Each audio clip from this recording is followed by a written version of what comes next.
Katika kizazi chenye kelele nyingi, sauti ya maono haipotei. Hapa tunaenzi, tunaadhimisha, tunasherehekea. Tunapiga makofi kwa ajili ya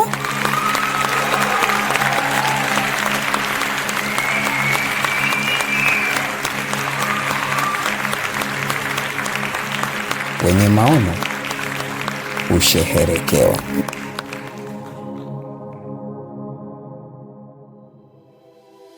Yaani kama unataka kubadilisha kitu kile duniani, hakikisha kabla hujabadilisha, badilika wewe. Badilika wewe. Kwa sababu badilika wewe. Kwa sababu unaposema ubadilishe watu ama jamii, kuna sehemu itakuhitaji kile ambacho zile hatua ambazo ulizipitia ambazo zilikujenga wewe zitumike huko. Kwa hiyo unapopotea katika hizi hatua ambazo ilibidi zikubadilishe wewe, inakuja kukutesa huko. Kwa hiyo namshukuru sana Mungu kwamba nilianza kukaa darasani kujifunza kwanza. Nielewe hivi watu nataka kuwasaidia ni kweli wanahitaji msaada, mimi na mimi nahitaji huo msaada. Kwa hiyo nilianza hivi. Okay, sawa. Mwana wa Mungu na mtazamaji wa Sonship Spirit TV, ukitaka kumbadilisha mtu yoyote duniani, anza kubadilika wewe. Usianze kutafuta kumbadilisha mwingine. Mkurugenzi leo anatuambia kwamba wakati akiwa na ufahamu ule wa zamani kwamba kwa mtu ambaye yupo kwenye mazingira magumu ni yule ambaye hawezi kuvaa nguo nzuri, ni yule ambaye hawezi kupata vyakula au milo mitatu pengine kwa siku. Lakini baadaye jambo hili anasema baada ya kukutana na watu sahihi, shikilia hapo kwenye watu sahihi, walianza kumsaidia kujua kwamba anatakiwa kwanza yeye kupata msaada wa kubadilika kabla hajawabadilisha hao watu wengine. Na swali langu linalofuata ambalo ninaamini na wewe pia unalo, kitu gani ambacho kilikuwa kimebadilika? Ni huo ufahamu gani ambao ulikuwa umembadilisha? Huko ndo ambacho tunatamani kukijua. Ni ufahamu gani hasa ambao ulikuja ukakubadilisha kutoka kufikiri vile mpaka kuja kufikiri hivi ambavyo unafikiri sasa hivi, ambapo utatuambia pia unafikiri vipi sasa hivi? Neno la Mungu. Neno la Mungu. Neno la Mungu ilikubadilishaje? Badilisha vipi? Kwa 100%. Neno la Mungu. Ilikuwaje mkurugenzi? Ilinibadilisha. Baada ya wazo kuzaliwa, cha kwanza mimi sikuifuatilia ile wazo, nilihifadhi. Hiyo sio kuhifadhi, nilifanya kama niliweka pembeni kwa sababu tarehe 25 hiyo baada ya kupokea, sababu nilikuwa sijioni yani huko ambako naambiwa. Lakini Mungu huwa ni mwaminifu sana sana sana sana. Anapokupatia kitu chake, yeye mwenyewe ndo anakuwa mtu wa kwanza katika kukifunua zaidi, kukielezea ili wewe ukielewe. Ndio. Kwa hiyo baada ya kupata madarasa tofauti tofauti, na mimi ndo hapo mwanzo kukasa chini kusoma hata Biblia. Kwa sababu ninaamini sikuwa mtu wa kwanza kupokea wazo. Kwanza kusoma Biblia, kujifunza bila kusahau kuomba. Ndio. Yote hivyo nilifanya. Yote ilikuwa ni nini? Katika matamanio kutamani kila ambacho nimekipokea nifanyaje, nikielewe. Na namshukuru Mungu kwamba baada ya siku kwenda na mimi nikaanza kujiona kumbe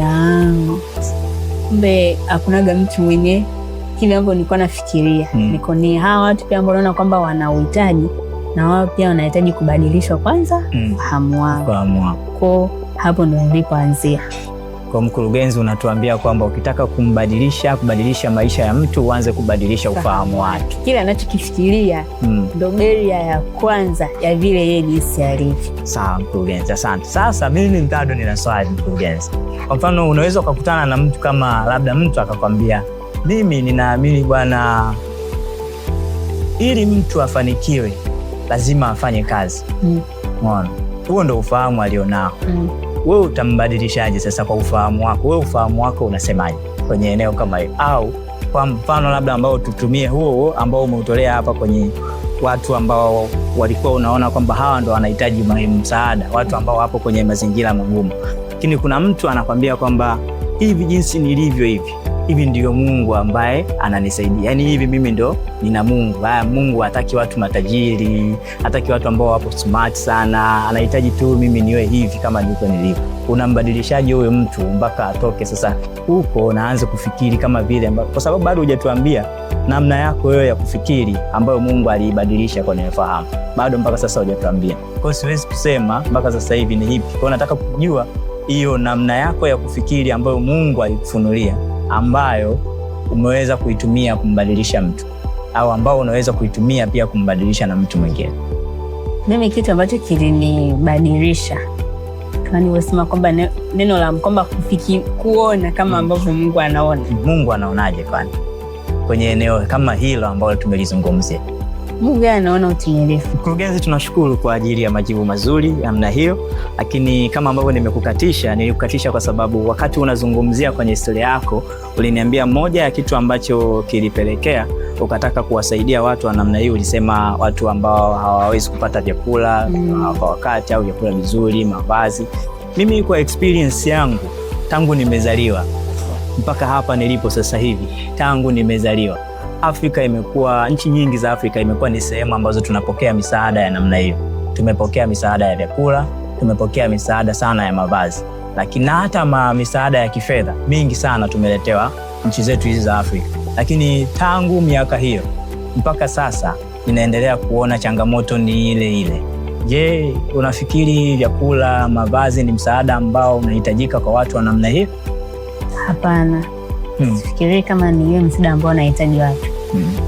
Msaada wa kwanza ambao watu wanahitaji kabla hivyo vitu ni ufahamu, kubadilisha ufahamu, kubadilisha fikra. Watu waone vitu vilivyowazunguka vinaweza kuwa fursa za wao wenyewe kujijenga. Mfano mzuri, tazungumzia kwa watu wengi tukimaliza elimu za vyuo vikuu tunasubiri kuajiriwa. Lakini wakati huo ninaamini mazingira ambayo tuliopo kuna vitu tunaweza tukafanya. Kama mtu unaishi nyumbani kwenu na kuna shamba, mtu kama unaweza kumuuliza, unajua unaweza kulima? Kwambia ndio. Sasa kwa nini unasubiri kuajiriwa? Au unajua sina fedha. Msaada wa kwanza sisi kama taasisi ya Jimbo la Malisho ambao tunautoa na hata kwetu sisi ndio ambao umetubadilisha ni ufahamu, kumbadilisha mtu, kubadilisha ufahamu wa mtu, kubadilisha mtu ambavyo anaona, anavyofikiri, anavyochakata mambo.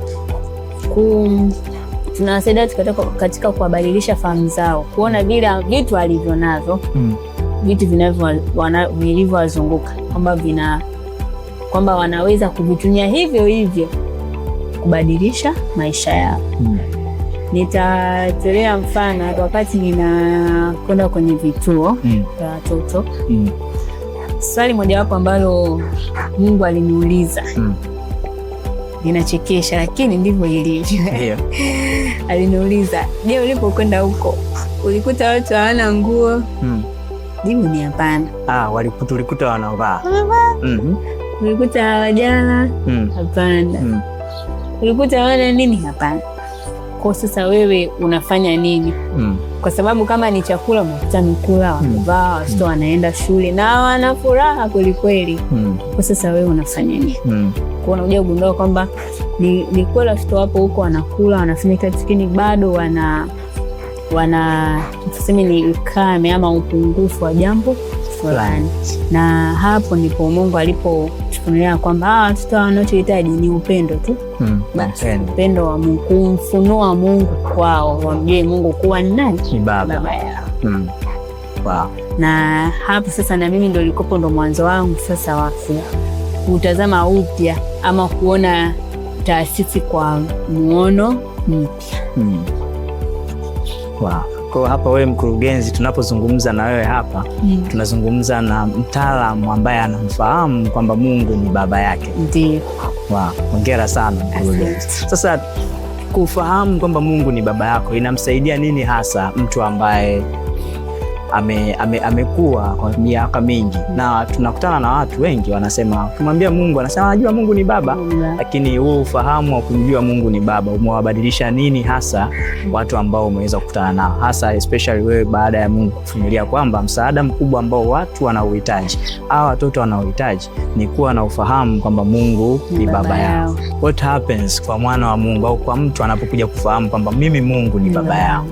Kwanza inaleta pumziko, hata ridhiko.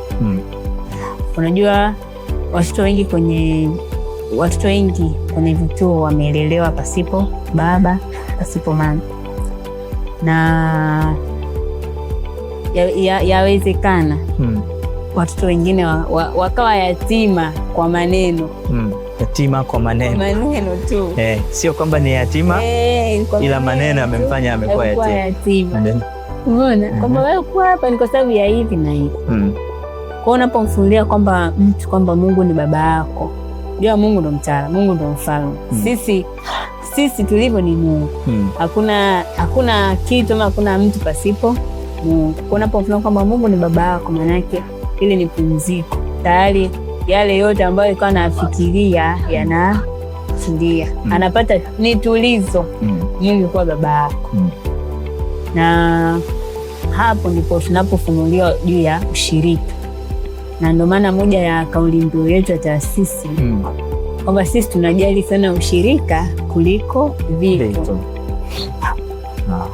Kwa unapozungumzia jumba la malisho ni mahali ambako mnajali sana ushirika kabla ya vitu. Tuendelee mkurugenzi, endelea kusikiliza. Kwa tulipofunuliwa hilo, kwa sisi pia ilituponya, ilitubadilisha, kujua kwamba kumbe Mungu haishi tu kwa baba kwetu, lakini pia na kwa hawa watu ambao tunakwenda kuonana na. Kwa hiyo kutokea hapo tukaanza kufanya kazi katika ufahamu huo kwa kwamba Mungu ni baba. Kwa hiyo sisi hatuendi kutoa msaada, bali sisi tunaenda kufanya kile ambacho Mungu ametuamuru, kwenda kumfunua yeye kuwa ni baba.